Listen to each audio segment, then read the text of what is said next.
Country delight గురించి తెలిసింది. IIM, ఐఐటిలో చదువుకున్న వాళ్ళు ఈ కంపెనీ నడుపుతున్నారు.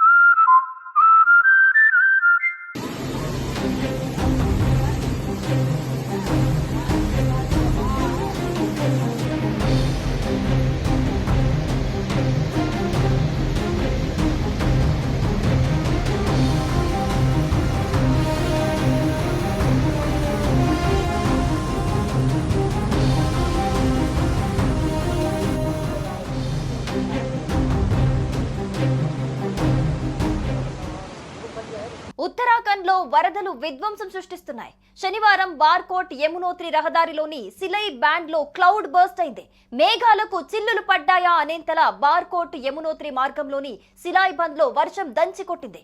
దీనితో నిర్మాణంలో ఉన్న హోటల్ స్థలం దెబ్బతింది. అక్కడే ఉన్న దాదాపు 9 మంది కార్మికులు కనిపించకుండా పోయారు. యమునోత్రి రహదారి కూడా ఈ విపత్తు వల్ల తీవ్ర నష్టం చోటు చేసుకుంది. గల్లంతైన కార్మికుల కోసం రెస్క్యూ టీం గాలిస్తోంది. సహాయక చర్యలు కొనసాగుతున్నాయి. ఉత్తర భారతదేశంలోని హిమాచల్ ప్రదేశ్, ఉత్తరాఖండ్ రాష్ట్రాల్లో ఇటీవల నుంచి కుండపోత వర్షాలు కురుస్తున్నాయి.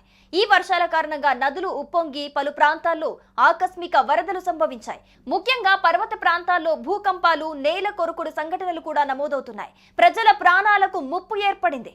రహదారులు, వంతెనలు ధ్వంసమయ్యాయి. పరిస్థితి మరింత దిగజారే అవకాశం ఉండటంతో అధికారులు అప్రమత్తమయ్యారు. సోమవారం కూడా భారీ వర్షాలు కురిసే అవకాశం ఉందని భారత వాతావరణ శాఖ హెచ్చరించింది.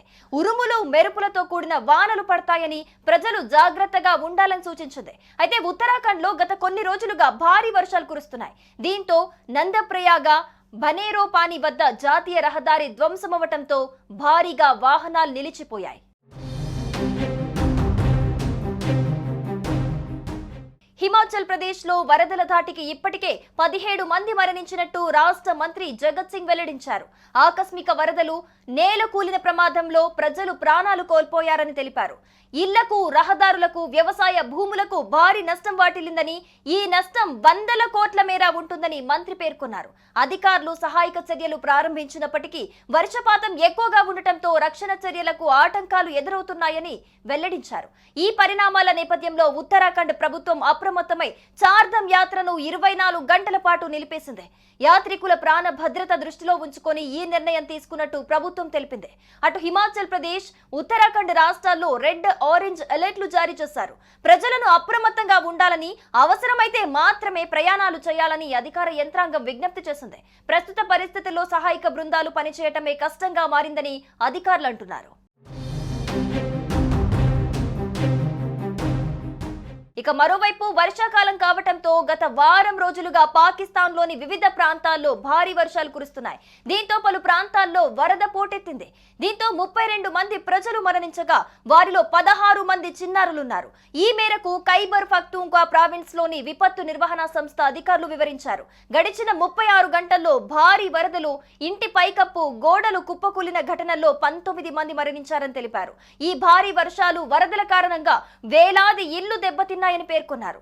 మంగళవారం వరకు దేశంలోని వివిధ ప్రాంతాల్లో భారీ వర్షాలు కురుస్తాయని పాకిస్తాన్ వాతావరణ కేంద్రం స్పష్టం చేసింది.